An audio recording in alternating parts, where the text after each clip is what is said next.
This poem is called Beginning. For those who don't understand, this hurts so bad because his life was just beginning. He was starting college the next day. His parents were beaming with pride. He made it. He and his friends were almost home. He told his friend to keep running, bro. Unarmed, hands up, in broad daylight, he got bullets in his back. The dream of survival gone like that. 18 years. More than enough time for change to have manifested, but it remains arrested. Why? Look at this grand lie that's been devised.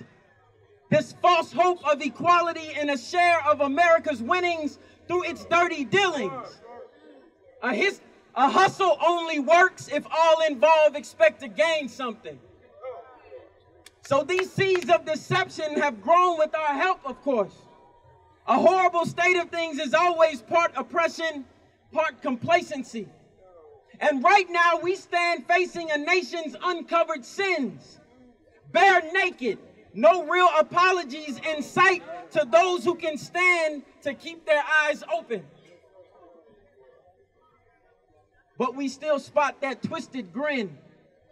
Normally flashed in the comfort of manufactured darkness, now revealed when slivers of light named Mike, Sean, Trayvon, Oscar, Eric, Amadou, and the countless others who shine through to the proof.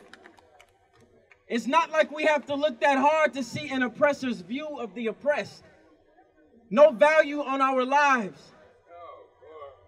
Condoning that long accepted crime of attacking blackness if a threat is perceived, or better put, if fear dominates a weak soul, turning them into murderers on tax-fed payroll. The National Guard in our neighborhoods? Are we prisoners? Or still just considered unwanted visitors in a home that we built? Innocent victims of someone's rampant guilt, supported by law book schemes and mainstream media filth, enforced by badge and loose firearms. Spiritual alarms are sounding. Can you hear them? The outrage is tangible and pounding like rapid heartbeat. Can you feel it? The age of anything being discreet is over. Which means that if you aren't tuned in now, truthfully, you may never be. You may never greet truth and compassion with open mind and acknowledge that divine urging for awakening. More prone to consider this moment, this incident, an anomaly. That these feelings will disappear and soon will regain that familiar American brand of normalcy. This is how it's been since the beginning of this country's inception. We were naive to think for a second that things have changed. It runs much deeper than the many young brothers and sisters left openly defeated for our communities to see.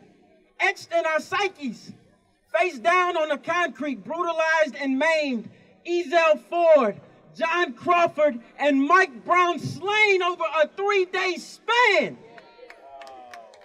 What message is this system sending? Is this supposed to be a method of wheel bending?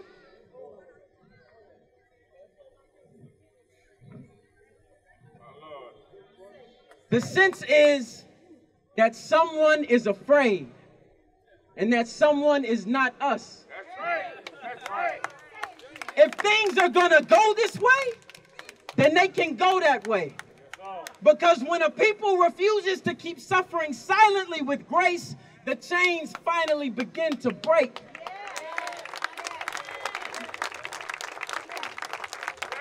And real change can take shape in this place. Something is shifting. We must act. And every citizen of every color that knows the depth of hate exhibited through the disregarding of humanity for race has reason to stand up. Any one of us, our children, could be the next one who tries to get done in. And then what would we have? Yet another rally. People holding up signs with our names.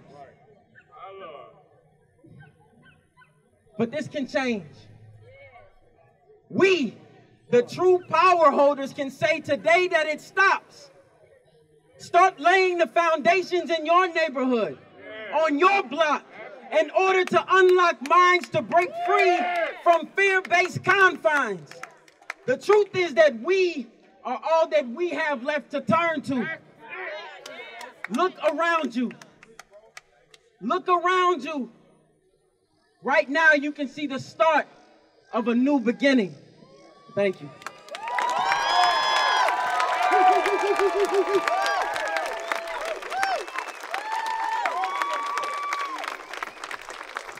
Thank you so much, Mr. Love.